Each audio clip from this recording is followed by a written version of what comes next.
called every 3-bet, and he's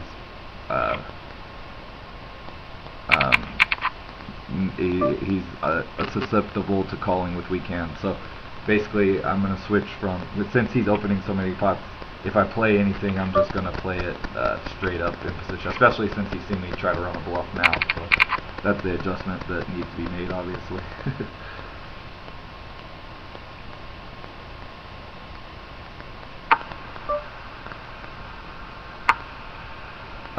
Here, I'm just going to check. Get rid of the jack and the king for sure. Okay, he discarded one. I might get rid of both jacks. Yeah. Oh, almost made a hand. I'm going to check it. King could be good, but it's not. Barely. Some of these spots in limp pots you might want to... The smaller the pot, the less likely it is for a bluff to work. I tend to raise, or bluff, when I'd raise pre-draw to give credibility to my bluff. Okay, like I said, I'm not going to re-raise this guy anymore. I'm just going to call him, especially out of position. Okay, I made a 10. The guy called and drew 2. Okay, he drew 1.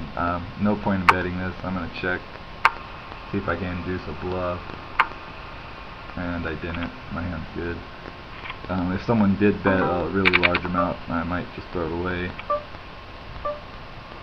Here, I will... I don't know. I think I'll just fold.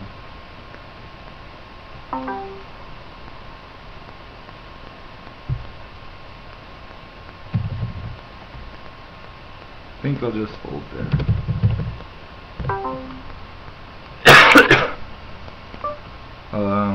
It's not a very good hand. I'm gonna throw it away.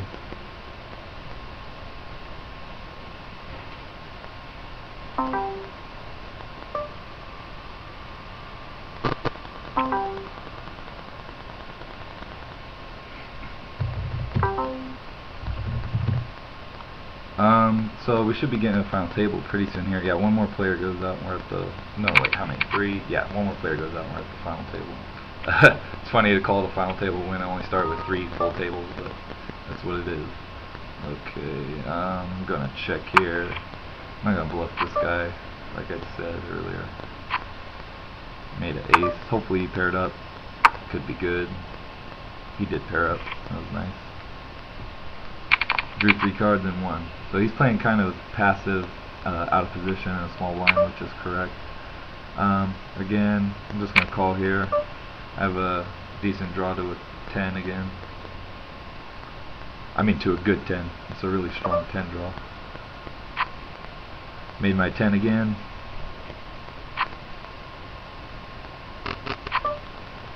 I think I'm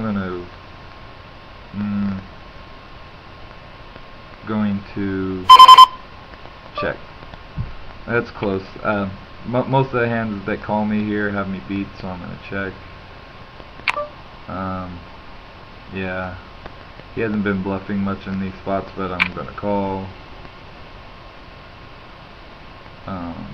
See what this guy does. I figure eventually he has to be betting light in the spot here, but he's not, so make a note of that. Deuce 3-5 is a decent 2-card draw, but if I get called, I don't want to draw 2. I mean, it's a very strong 2-card draw actually, but you know, hopefully they just fold. But if they don't, and I might have to draw 2.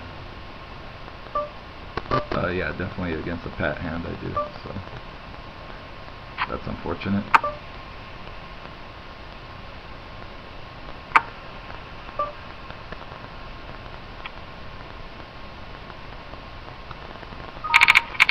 Yeah, so he just called with a Jack-6 out of position, patted it, checked it. It's pretty standard. Yeah, I raised that hand not for the 2-card draw. Like I said, you don't want to be playing 2-card draws, but playing them in position is different than out of position. Especially since I was just trying to pick up the blinds right there. And if I got called, I still had some value in my draw. I think I might keep the 10 here just so I have a better chance to make some kind of hand.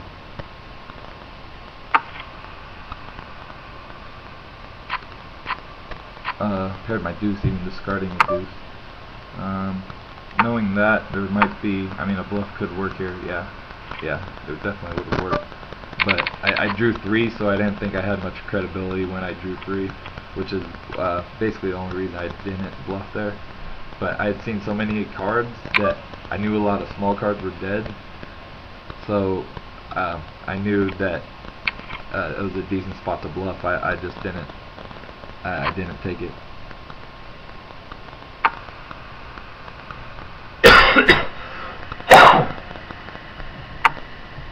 Yeah, this guy's checking back a lot. Even with the 10, he checked back.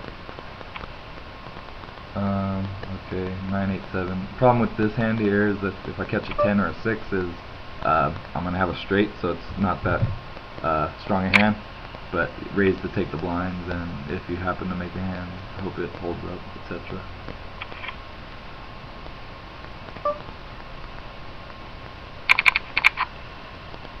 Okay, this is a super strong hand, so gonna open that also.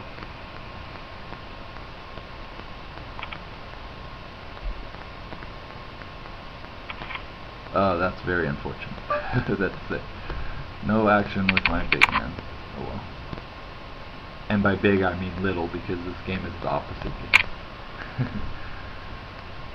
Oh, these min raises keep giving me huge prices, but like always with hands I can't play. Look at this, I'm getting like fucking like 20 to 1. No, not really.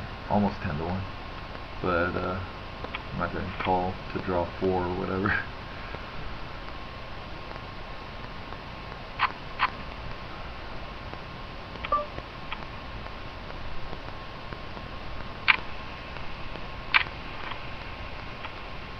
Wow.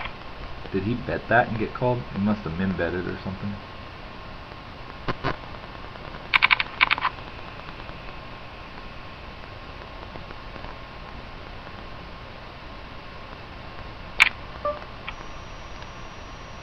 Must have min bet. Yeah, he min bet. Okay. Because he got called by worse than a queen 6.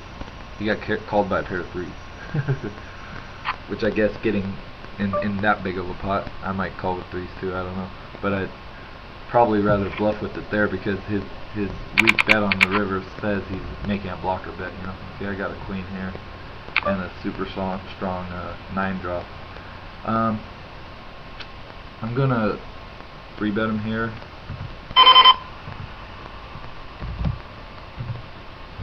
I know I said that I wouldn't, but I'm going to. I'm doing this for value here. If he calls and draws 2 or something, then I can just pat the queen. If he calls and draws 1, and finally he folded to a 3-bet. If he calls and draws 1, then I can draw 1 also and have probably a better 1-card draw.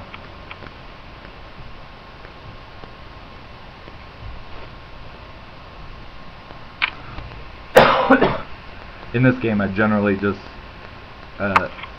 I like playing hands in position. I mean, this is true in all poker games, but in this game even more so. I like 3-betting in position, and I like playing hands in position just a lot more, for obvious reasons that we discussed earlier. But okay, I got a made 10-8 here. Blinds are getting kind of big. I got 25 big blinds. I might go ahead and 3-bet him again. Okay, definitely raise over his limp here. Okay, that was for value, obviously. Position. Oh, this is a really good bluffing hand, but I've already seen that this guy's not really susceptible to bluffs. But I'm gonna go ahead and raise. It's actually not a bad 1-card or 2-card draw hand either. Obviously, 6-2-3 is a really strong 2-card draw, but I think it has more value just padding and bluffing there. I could be wrong. You might just limp it and draw 2 also. That's a pretty good line there. But I like raising there because you have so many small cards that the other guy's unlikely to have them, more likely to fold pre-draw, even though you have 2 pair. Oh.